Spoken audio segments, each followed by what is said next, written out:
Well, I'm Porter Storey, the Executive Vice President, and I'm lucky to be here with Dr. Charles Sasser.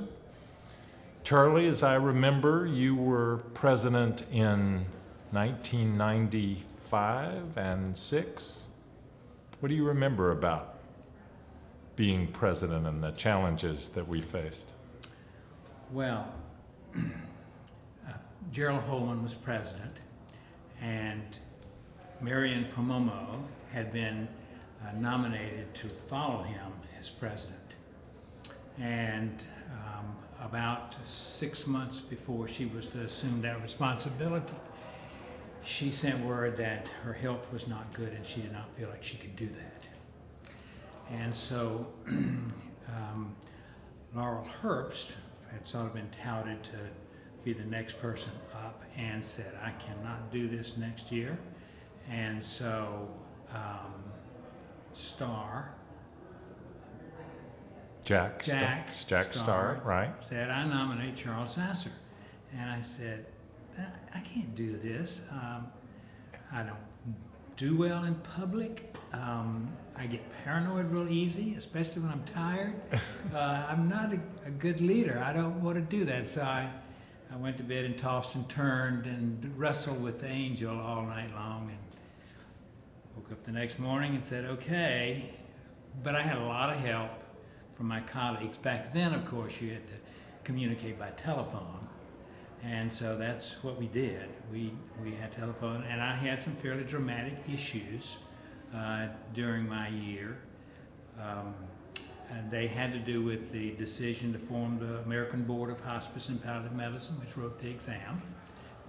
We had to just make the decision to move ahead with that.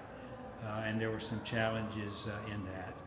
There was a great deal of schism within the community because the palliative care people were now coming to the forefront and wanted a separate organization. And so that was resolved by changing the name to be more inclusive, which was really a good thing, but was pretty stressful during that period of time as to exactly how that happened. So I think those were the major issues. Now, did you serve Marion Pomomo's term and your term? No, I didn't have a term. That was the term. That was your term. That was the term. Okay. And then Laurel followed me. I got it. Well, that was a lot going on. My gosh. And the other big issue was the separation from the International Hospice Institute. Ooh, that was not smooth. That was really, really tough. I went to Washington to have a personal meeting with Joe,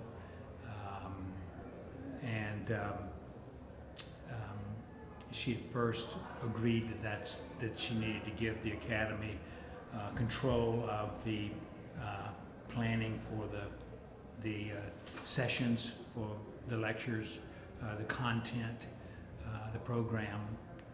We need to be in charge of that. And then she just could not let it go. Yeah.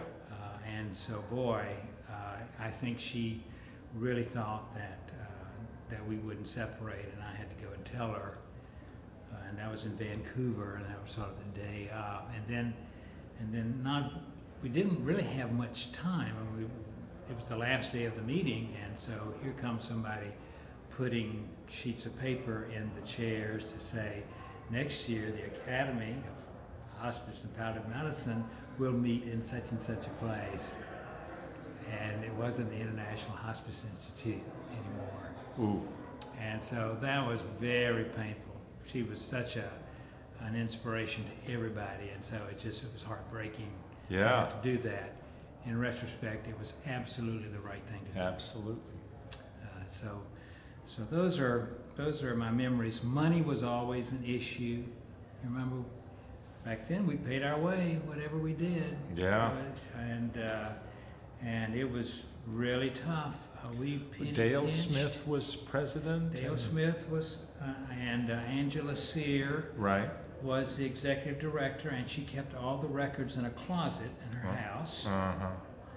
There was sort of an office that Dale had, and it's sort of, I think it was in Jacksonville, where he lived.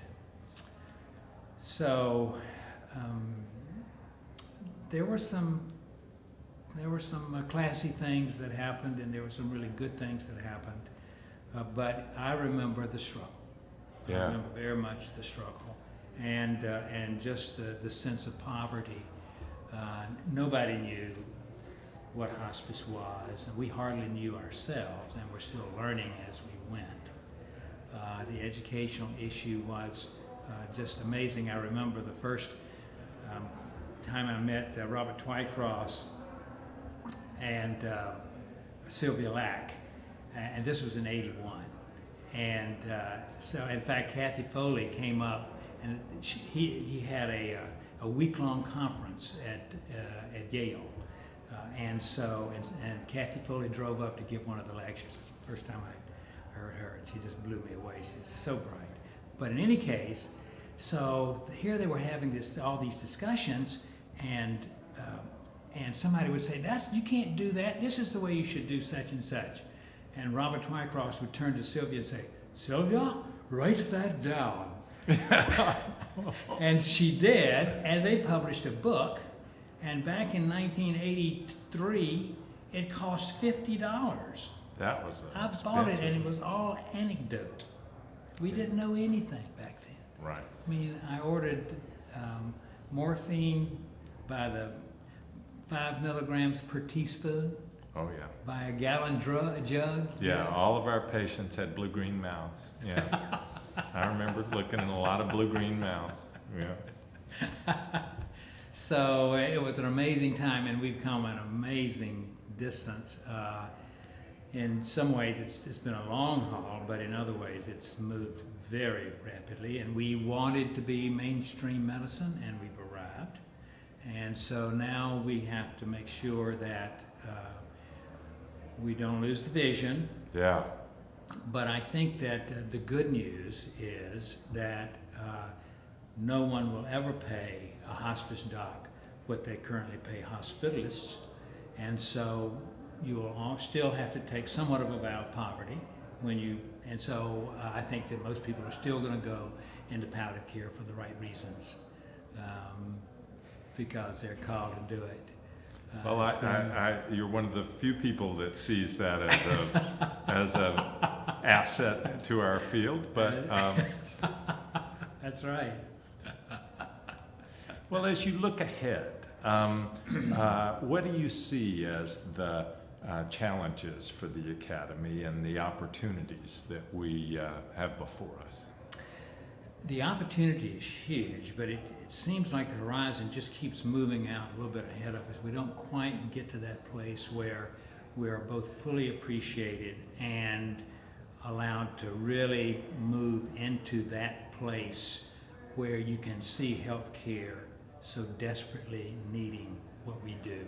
I mean, here's that 10% of the population spending 67% of the Medicare dollar, and that's our group.